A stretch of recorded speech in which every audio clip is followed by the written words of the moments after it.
What's up, y'all? So Biden just tried to be super slick and tried to give Africa $55 billion, saying some headlines was saying that he was saying sorry for slavery, reparations type of thing. That's what caught my attention to look more into it. But I'm not going to say too much more. Listen to what she got to To me a say. little bit about how Africa can take advantage of its intellectual connection and assets to entrepreneurs who have left but may want to help Africa back, because this is one of your major initiatives.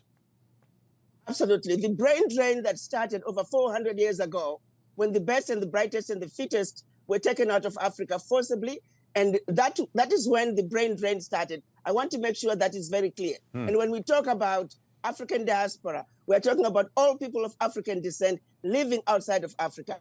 Let's be very clear. African Americans, they are Africans who were forcibly taken out of Africa, plus the continued brain drain, those who are later immigrants who left Africa running away from famine, from wars, in search of greener pastures. The end result is, as we speak, Africa has a serious deficit of expertise. Right. However, the good news for Africa is that we have a very young, intelligent, vibrant population that need opportunities. So when we can marry the age group of young, intelligent Africans with the expertise coming from the diaspora, we can see an Africa that can propel itself to take its rightful place on the world stage like it once was. So yes, the diaspora are an important component of Africa's development. Make no mistake about that.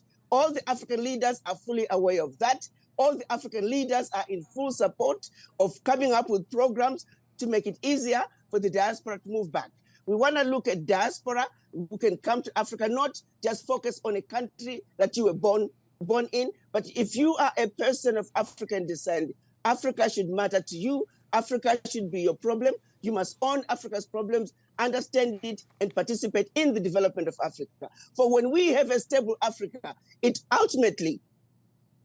now also correlates with an African American who is anchored. It correlates with an Afro-Caribbean who is anchored. It correlates with an Afro-Latino who is anchored. Currently, descendants of the formerly enslaved, they are like a ship without an anchor. The wind blows that way, here they go. Until they are anchored by being accepted by Africa, until they are anchored by participating in the development of Africa. The Jews do it, the Chinese do it, the Indians do it, the Irish do it, African Americans together with the continental Africans. We must make sure that we work together to participate in the development of Africa, because the development and the building of the Africa we want, it is our responsibility first and foremost, and ours alone. Others are welcome to come join us. Others are welcome to help us. Others are welcome to engage us as equal partners, but we must own the building of the Africa that we want as a united front of the African diaspora. So long story short is Africa is not really interested. Biden just kind of double played himself. Of course, there's going to be some countries that's going to take the money. I mean, it's not a little bit of money, but when you're talking about Africa as a continent, then you have 50, 50 countries, 50 something countries in Africa. So, I mean, it's really not a lot of money when you look at it like that. It's roughly about, $1 billion apiece for each country. Really what they're trying to do is they're playing position because obviously the stuff with Russia is going on right now. And the funny thing with that is I've been telling people before Corona, everything that's going on happened before. So the 1920s, you had the Spanish flu, we got COVID, all the electric, the vehicle things is manufacturing. We had Ford was in the 20s. So on and so on. Technology, they call it the roaring 20s because a lot of stuff came out. A lot of people got wealthy in the 20s. But anyway, I seen an interview earlier, and it was saying they were speaking about Kanye. He's always in the headlines, but they were saying how question was kind of was around how did the person feel about Kanye saying that he liked Hitler, right? And but the person responded. He asked the other person if he seen some old movie. I can't remember the name of the movie. I never seen it, but so let me finish. I never seen it, but basically what he was saying was that from his belief that basically Hitler was punishing the Jewish people back then because of how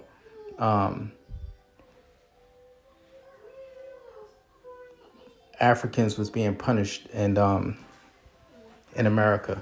So all the torture and stuff like that that happened to Africans in America, from his belief and from the movie's belief, it was that's why Hitler did what he did. Now looking forward, it was some talks about when this war in Russia first happened. It was something about how Putin was, so when that first happened, I looked at that like, okay, here we go. This is because things was getting mixy, and so I thought to myself, because I've been telling people what's going on, why partially, history repeats itself, and partially what I see right now is been a combination of things from the 1920s. It seems like it bypassed the 30s and the 40s and the 50s and went to the 60s and the 80s. That's kind of what I've been seeing. So a lot of the gang activity, a lot of the stuff in Chicago that's been happening, all of that different type of prohibition with the marijuana, with the alcohol back then, all these different things seem to be on schedule if you really look at it from a 100-year standpoint. But a lot of the things. So the missing link was between the 30s and the 40s, and that's when Hitler kind of came in. So when Putin first started saying stuff about like, basically he was doing this stuff to Ukraine because of something about some anti-Nazi thing or something like that. I was like, okay, well, here we go. I guess I found Hitler, right? The other day, I just seen that something about Russia releasing pictures of what Jesus looked like from whatever time, however far ago. So, I mean, the things is pretty interesting. I mean, everybody's going to have their opinion on things. I try to stick with just history, things that we know happen. We know that, for an example, we know these cars wasn't here forever. It's a timeline with vehicles. It's a timeline, because that timeline, it started somewhere, and then we happen to be where we are right now with vehicles because if you look at the history, for an example. So I tend to stick with that because, some things, it's just obvious if you use common sense or whatever. You can see, a lot of things come from history. My history is my history. However long I've been on this planet, I can speak my history I could teach my history to others. And that's part of the plan here a little bit. But anyways, I don't know about Biden getting this reelection. I mean, it looks like he might not be getting that deal over there, trying to bypass us. And basically, like the lady was saying, like, people might think we have this misunderstanding with the motherland, which is Africa, with people coming directly from Africa coming over here. We don't seem to always, as a people, I'm saying, we don't, and it's the same thing in Africa. It's not just, you have different countries, you have different villages, everybody don't get along, so it's not saying that that's the case here. It's just, we haven't found that spot where we can all kind of build from and grow from and unite. And it's been talked about in the 60s, I believe. If I'm not mistaken, Marcus Garvey was talking about Pan-Africanism and started that movement. And, it's been dropped and worked on. A lot of people here in America, they're afraid to go over to Africa because what we've been taught. But at the same time, some people that has been going back, they haven't been having the greatest experience. It seems like for some reason they've been looked down upon, and I understand the whole full nature of all of it. As a people, we're kind of looked at like, how can people from a country over in Africa come here and be successful and this and that. And we're a lot of us were born here and still not, I guess as successful. But it's that's just being judgmental a little bit. That's not being open and for factuals and just looking at the whole thing, everything that we went through to so that others can come here and kind of reap the benefits that of the stuff that we went through. But the moral of this thing is I don't know who's going to be president next. I can't say. I mean, people get upset, but I mean, honestly, love him or hate him, Trump, at least you knew kinda what you was going to get. If he said he was going to do something, yeah, he might lie, but I mean, at the end of the day, he's just playing the game for what it is.